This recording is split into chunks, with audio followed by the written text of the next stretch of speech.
नमस्कार, मैं राहुल कोटियाल।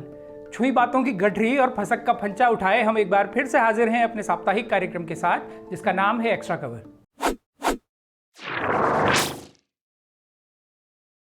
आज के एक्स्ट्रा कवर की शुरुआत हमारी सरकार की कुछ उपलब्धियों से करते हैं। ऐसी उपलब्धियां जिनका प्रचार करने के लिए सूचना विभाग खूब मंडाण लगा रहा है और मुनादी कर रहा है कि भ्रष्टाचारियों के खिलाफ धामी जी ने भौंकुच फड़का दिया है। आज ही उत्तराखंड DIPR यानी प्रदेश के सूचना एवं लोक संपर्क विभाग ने कुछ अखबारों की कतरन साझा करते हुए पोस्ट किया है, बल जो भी भ्रष्टाचार करेगा उस पर होगी कठोर कार्रवाई, मुख्यमंत्री पुष्कर सिंह धामी। इस पोस्ट में अलग अलग अखबारों की जो खबरें लगाई गई हैं उनमें हमारे नवकंज लोचन कंज मुख मुख्यमंत्री जी की तस्वीरों के साथ ही छपा है कि बीते 48 घंटों में विजिलेंस ने 2 रिश्वतखोरों को रंगे हाथ पकड़ा। इसके अलावा बल विजिलेंस ने बीते 9 महीनों में 30 और बीते 3 साल में 70 भ्रष्टाचारियों को जेल भेजा है। ये खबरें पढ़कर लगता है उत्तराखंड सरकार कितना अच्छा काम कर रही है और उसने भ्रष्टाचारियों की थिचवाणी बना के रख दी है। लेकिन क्या ये सच है? क्या धामी सरकार सच में भ्रष्टाचारियों के खिलाफ है या खुद ही भ्रष्टाचारियों के साथ कमीशन का मीट भाट सपोर्ट रही है? असल में हो ये रहा है कि 5-10 हज़ार की घूस खाने वालों के खिलाफ कार्रवाई का ऐसा मंडाण लगाया जा रहा है कि उसकी आड़ में सैकड़ों करोड़ के घोटाले करने वाले सल्टा दिए जा रहे हैं और कहीं कोई चर्चा तक नहीं। धरु धरु नाच और ले मेरी छाछ, ये पहाड़ी पखाड़ा सरकार के ऐसे ही रवैये पर सटीक बैठता है। छोटे मोटे घूसखोरों के खिलाफ कार्रवाई का जमकर डंका पीटा जा रहा है, जबकि भ्रष्टाचार के बड़े मामलों में सरकार क्या कर रही है वो खबरें चुपचाप पूठ-मूठ लुका दी जाती हैं। ऐसी ही एक खबर है NH-74 घोटाले की। इस मामले में धामी सरकार ने क्या किया उसकी पत्री जरा विस्तार से बांटते हैं। अभी हाल ही में कुमाऊं मंडल की एक स्पेशल कोर्ट ने इस मामले में धामी सरकार को जमकर झपोड़ा है। कोर्ट ने यहां तक कहा है कि इस मामले में मुख्य आरोपी को बचाने के लिए शासन और प्रशासन की सीधी मिलीभगत लगती है। दरअसल ये मामला सैकड़ों करोड़ के घोटाले का है, जिसमें अफसर, कर्मचारी, दलाल और कुछ किसानों की मिलीभगत से कृषि भूमि को बैक डेट में गैर कृषि दर्शाया गया और फिर करोड़ों का मुआवजा लेकर उसकी बंदरबांट की गई। फर्जी कागजों के आधार पर 500 करोड़ से ज्यादा का फर्जीवाड़ा इस मामले में किया गया। ये मामला जब खुलने लगा तो इसमें पहली बार राज्य के 5 PCS अधिकारी जेल गए थे, लेकिन कुछ समय बाद इस मामले के मुख्य आरोपी को सभी आरोपों से क्लीन चिट दे दी गई। उनके खिलाफ जो अनुशासनिक कार्रवाई चल रही थी उसे भी समाप्त कर दिया गया और फिर उसी के आधार पर सरकार ने कोर्ट से कहा कि मिलॉर्ड, इन सज्जन को विभाग की डिसिप्लिनरी कमेटी ने भी बरी कर दिया है, तो अब आप भी फंड फूको, जाने दो, इनके खिलाफ चल रहे मामले को बंद कर दो।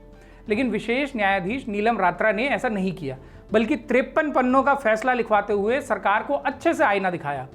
असल में इस मामले के मुख्य आरोपी PCS अधिकारी DP सिंह के खिलाफ IPC की धारा 167, 218, 219, 409, 420, 465, 466, 468, 471, 474 और 120B और प्रिवेंशन ऑफ करप्शन एक्ट की धाराओं के तहत काफी पहले ही चार्जेस फ्रेम हो चुके थे। इन दिनों इस मामले में गवाही चल रही है, लेकिन इसी बीच हमारी सरकार बहादुर कोर्ट पहुंचती है और दलील देती है कि साहब DP सिंह जी को उनके विभाग ने क्लीन चिट दे दी है, तो अब हम भी उन पर मुकदमा चलाने के लिए दी गई अभियोजन अनुमति को वापस ले लेते हैं। इस पर न्यायाधीश नीलम रात्रा ने कहा कि अगर अभियुक्त अपने खिलाफ फ्रेम हुए चार्जेस से संतुष्ट नहीं था तो उसे हाईकोर्ट जाकर इसे चुनौती देनी चाहिए थी।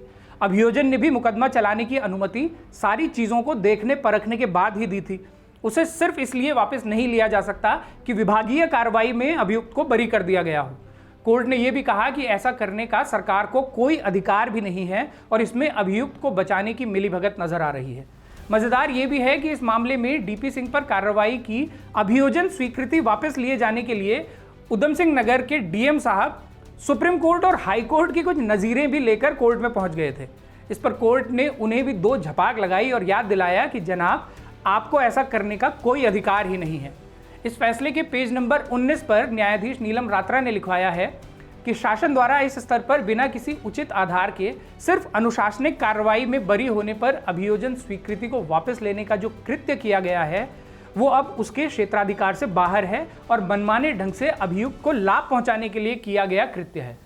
DM द्वारा दिए गए प्रार्थना पत्र के बारे में भी न्यायाधीश ने लिखवाया है कि इस आपराधिक मामले को वापस लेने के लिए और न्यायालय की कार्रवाई समाप्त करने के लिए DM ने जो प्रार्थना पत्र दिया है उससे यही प्रतीत होता है कि अभियुक्त को बचाने के लिए संपूर्ण शासन और प्रशासन मनमाने ढंग से आदेश पारित कर रहा है, जबकि उसे ऐसा करने का कोई अधिकार नहीं है। जिस विभागीय जांच में आरोपी डीपी सिंह को क्लीन चिट दी गई है, उस पर भी सवाल करते हुए कोर्ट ने कहा है कि वो जांच पूरी तरह से सतही है और अक्सर इस तरह के मामलों में बड़े अधिकारियों को कुछ समय बाद वापस नौकरी में रख लिया जाता है, जैसा कि इस मामले में भी किया गया। तब वे अपने पद का दुरुपयोग करते हैं और जांच को प्रभावित करते हैं। साथ ही जांच क्योंकि विभाग के ही लोग कर रहे होते हैं, जिनकी आरोपी से दोस्ती भी होती है और सहानुभूति भी, इसलिए विभागीय जांच में अक्सर लोगों को क्लीन चिट मिल ही जाती है, लेकिन इसके आधार पर उनके खिलाफ चल रहा आपराधिक मामला खत्म नहीं किया जा सकता। इस तरह से नैनीताल की स्पेशल कोर्ट ने NH-74 मामले में दोषियों को सजा होने की उम्मीद को फिलहाल बचा लिया है, वरना हमारी धामी सरकार ने मामला पचाने की पूरी फील्डिंग बिछा दी थी। अब आप अंदाज़ा लगाइए कि 15-20 हज़ार की घूस के मामलों में कार्रवाई करने पर जो सरकार फुंदिया बनी घूमती है, उसके हाल ये हैं कि 500 करोड़ के गबन के मामले को सुरख से निपटाने पर तुली हुई है। इसे ही कहते हैं दिखेणे पिंगलपट खाणुदेन अलुणपट। ये हाल तो तब हैं जब ऐसे ही एक मामले में सुप्रीम कोर्ट की झपाक खाई हमारी सरकार का बरबराट अभी ताज़ा है।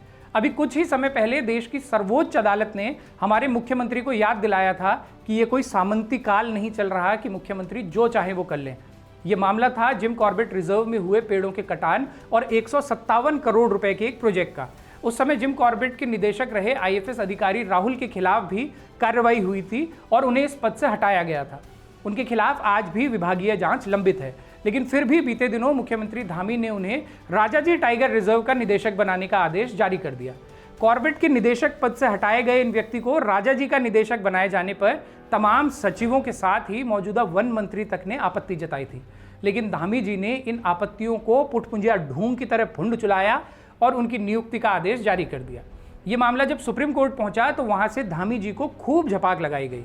कोर्ट ने यह तक कहा कि ये कोई सामंती काल नहीं है मुख्यमंत्री जी कि आप जो चाहें वो कर लें।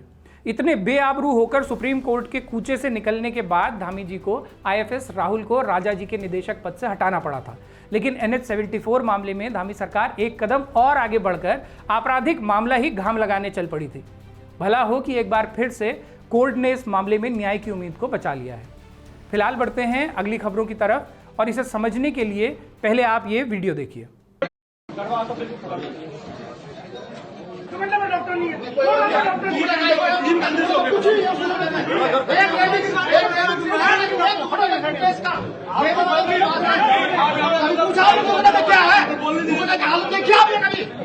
मैं भी धोखा कराने वाला हूँ, कुछ नहीं हुआ। उनके हस्बैंड मेरा बड़ा भाई भाग फिटनेस का इंजेक्शन नहीं हुआ, 2 घंटे में फिटनेस का इंजेक्शन नहीं है। उनका बहुत बोलिए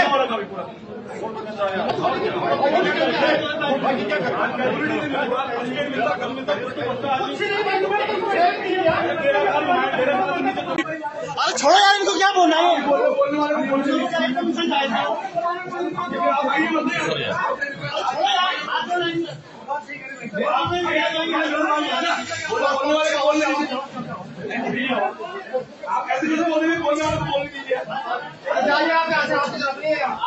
ये वीडियो कोटद्वार का है और जो लोग कोटद्वार विधायक और विधानसभा अध्यक्ष रितु खंडूरी पर आक्रोशित हैं, वो उन 3 मृतकों के परिजन हैं जिनकी एक सड़क दुर्घटना में हाल ही में मौत हुई है। ये दुर्घटना बीते हफ्ते लैंसडाउन तहसील में हुई, जहां बारात की एक गाड़ी के खाई में गिरने से 3 लोगों की मौत हो गई और 10 लोग घायल हुए। पहाड़ की स्वास्थ्य सुविधाएं कितनी लचर हैं कि पहाड़ी कस्बों के अस्पतालों में फर्स्ट एड मिलना तक दूभर है। इन लोगों का आरोप है कि एक्सीडेंट होने पर एम्बुलेंस भी समय पर नहीं पहुंची। यह हादसा होने पर जब विधानसभा अध्यक्ष अस्पताल पहुंची तो लोगों का स्वाभाविक ही उन पर गुस्सा फूट पड़ा और उन्होंने पूरे आक्रोश के साथ पहाड़ की स्वास्थ्य व्यवस्थाओं पर अपनी नाराजगी जताई। बल्कि लोगों में अब नाराजगी से ज़्यादा हताशा का भाव आने लगा है, जहां उनकी ये उम्मीद भी टूट चुकी है कि ये व्यवस्थाएं कभी सुधर सकेंगी। इसी हताशा का नतीजा है कि लोग ये बताते बताते कि दुगड्डा में एक टिटनेस का इंजेक्शन तक नहीं है, ये तक कहने पर आ गए कि गढ़वाल तो बिल्कुल ख़त्म हो गया है, और ये भी कि छोड़ो यार, इनसे क्या ही बात करें, इनको क्या ही बोलें, और जाइए आप यहाँ से चले जाइए, आपकी यहाँ कोई ज़रूरत नहीं है। अपने प्रतिनिधियों से सारी उम्मीदों का खत्म हो जाना और इस कदर हताश हो जाना एक राज्य के रूप में उत्तराखंड की विफलता का सबसे बड़ा प्रमाण है। वैसे इस मौके पर रितु खंडूरी ने जनता के आक्रोश को शांत भाव से सुनकर उनकी वाजिब नाराजगियों का सम्मान किया और एक परिपक्व व्यक्तित्व का परिचय दिया। वीडियो में दिख रहा है कि रितु खंडूरी के साथ आए अधिकारी लोगों के आक्रोश को देखते हुए उन्हें वहां से चलने को कह रहे हैं, लेकिन उन्होंने वहीं रुकना चुना और लोगों के आक्रोश को शांति के साथ सुना भी। एक नेता और विशेष तौर से सरकार के प्रतिनिधि को ऐसे मौके पर संभवतः ऐसी ही परिपक्वता दिखानी चाहिए, वरना हमारे भाग में तो ऐसे ऐसे नेता भी आए हैं कि लोग जब उनसे अपनी आपबीती कहते हैं तो उनका ईगो आड़े आने लगता है और किसी ने ऊंचे स्वर में अगर बात कर ली तो उनके नथुने फूलने लगते हैं। कुर्सी की ठसक और पद का घमंड ऐसा होता है कि उल्टा जनता को ही धमकाने लगते हैं। जैसे मुख्यमंत्री रहते त्रिवेंद्र सिंह रावत ने उत्तरा बहुगुणा को अपनी आपबीती सुनाने पर गिरफ्तार करो इन्हें तक कह दिया था। और कुछ नेता तो इतने संवेदनहीन हो चुके हैं कि मृतकों को मुआवजा देने के लिए भी अपनी तस्वीर चमकाने की फिराक में रहते हैं। देवप्रयाग विधायक विनोद कंडारी की इन तस्वीरों को ही देखी। पिछले महीने सेमला गांव के पास हुई एक दुर्घटना में 3 लोगों की मौत हुई थी। उनके परिजनों को मुआवजा देते हुए ये जो तस्वीरें विधायक जी ने खिंचवाई हैं, उनमें मृतक आश्रित लोगों के चेहरे पर बेबसी और विधायक जी के चेहरे पर निर्लज्ज कांति को देखिए। उत्तराखंड के राजनीतिक माहौल की प्रतिनिधि तस्वीर भी इसे कहा जा सकता है, जहां नेता और जनता की भावनाएं ठीक वैसी ही विपरीत हैं जैसी इन तस्वीरों में। सुविधाओं और प्रोटोकॉल के कुकून में रहने वाले हमारे नेता मूलभूत मानवीय गुण भी कहीं बहुत पीछे छोड़ चुके हैं। ईश्वर उन्हें सद्बुद्धि दे। बहरहाल, पिछले हफ्ते इस खबर ने भी खूब बवाल मचाया, जिसका शीर्षक था पहाड़ के डाकघरों में काम करेंगे हरियाणा पंजाब के युवा। हालांकि पहाड़ में हरियाणा पंजाब के लोग काम करें, इसमें कोई बुराई भी नहीं, लेकिन 160 पदों पर हुई नियुक्तियों में से 157 पद हरियाणा पंजाब के लोगों को मिले और सिर्फ 3 उत्तराखंड के अनुसूचित जनजाति के लोगों को। इस पर भी तुर्रा ये कि जिन लोगों का चयन हुआ है उन्हें हिंदी लिखना पढ़ना भी बल ढंग से नहीं आता। इससे ज़्यादा बिजोग क्या ही पड़ेगा कि प्रदेश में हो रहे फर्जीवाड़े भी हरियाणा पंजाब के ही काम आ रहे हैं।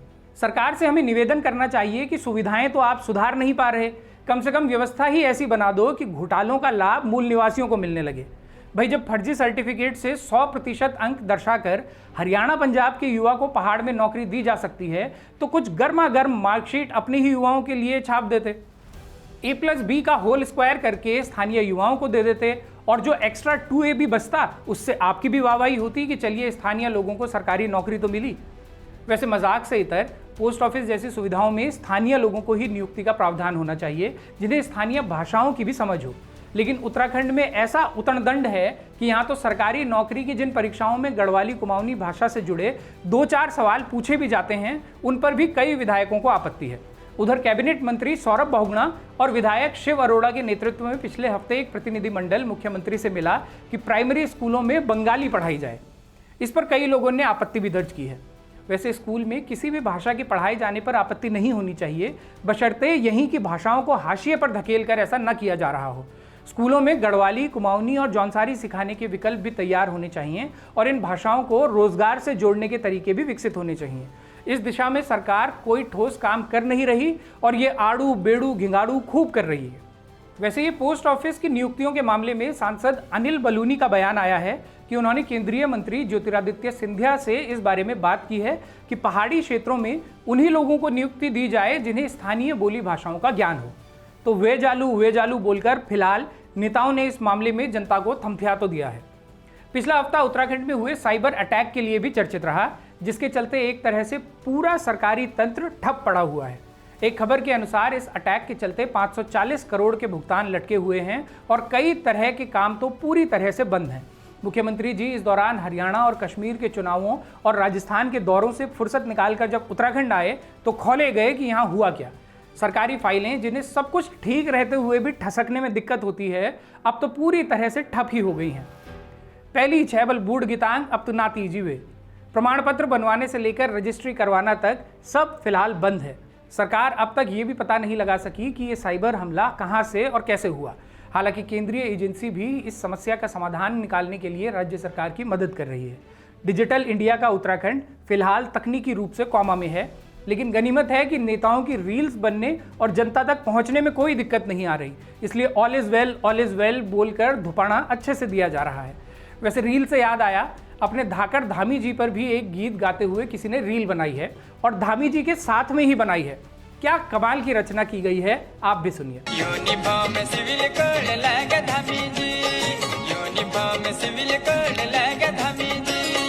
उत्तराखंड में है रे आज खुशी खुशी, उत्तराखंड में है रे आज खुशी खुशी। धाकड़ियो धामी विकास पुरुष